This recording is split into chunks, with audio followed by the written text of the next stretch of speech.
जय जय महाराष्ट्र माझा, गरजा महाराष्ट्र माझा, असं गाणं म्हणत म्हणत जोशास मी चाललो होतो महाराष्ट्र दिन व कामगार दिन साजरा करायला. जरा पोट दुखत होतं सकाळपासूनच, त्याच्यामुळं ऑफिसला जाण्याचं मी टाळलं.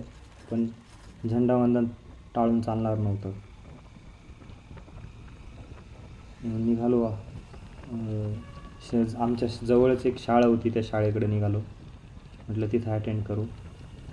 सोबतच गव्हर्मेंट जॉब असल्यामुळं आपल्याला ते झेंडावंदन अटेंड करावंच लागतं आणि ते अटेंड केलेल्याची काहीतरी रिसीट किंवा कुठलं तरी लेटर आपल्याला हवं असतं. त्याच्यामुळे मी चाललो होतो तिकडं.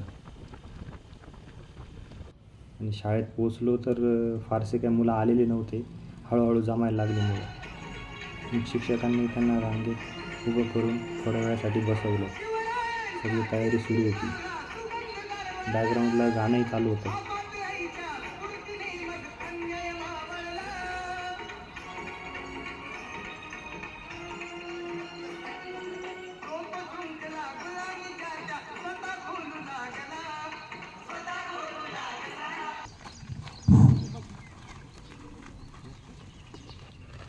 एक साथ खड़े होंगे, खड़े अप.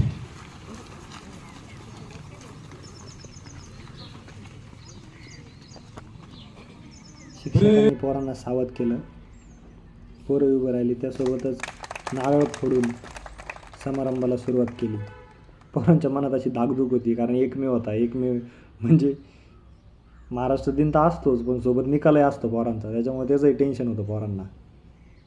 शेवटी मुख्याध्यापक सर झेंडा फडकवायला जवळ गेले. तो झेंडा थोडासा अडकत होता अधूनमधून. त्यांचा व्यवस्थित प्रकारे प्रयत्न चालू होता. बाकीचे सरही त्यांना मदत करत होते.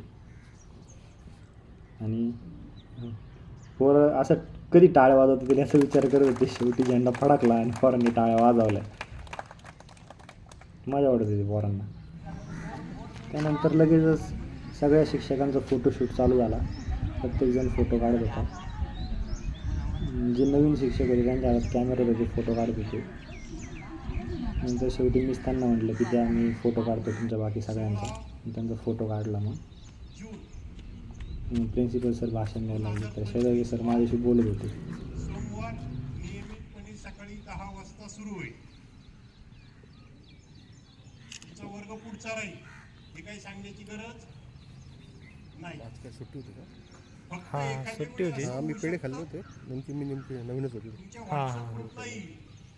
11 तारखेला ही शाळा सुरू होऊ शकते. ते आत्ता जे सर म्हणाले पेढे खाल्ले होते, तर माझं सिलेक्शन झालं होतं. तेव्हा माझे पप्पा ह्याच शाळेमध्ये शिकवायला होते. त्याच्यामुळे त्यांना पेढे दिले होते. 11 तारखेचं त्याबद्दल झालं, बोलत आहे. तर तसं WhatsApp ग्रुपला येईल. आता तुम्ही म्हणाल की झेंडावंदनवरून ही मांजर का दाखवली. सकाळी मी म्हटलं होतं ना माझं पोट दुखत होतं, तर मला सारखे जुलाब चालू झाले. शेवटी डॉक्टरकडे जावंच लागलं. माझ्यापेक्षा ही मांजरच जास्त आतुर होती आज जायला. नंबर लावून बसली होती. बाबाही शेजारी बसले होते. त्यांनाही सलाईनच्या ती नळी सारखी हालत होती. त्याच्यामुळे ती फिक्स करत होती तिला. शेवटी माझा नंबर आला. चिठ्ठी घेऊन आत गेलो. प्रिस्क्रिप्शन घेतलं. बरं वाटतंय आता.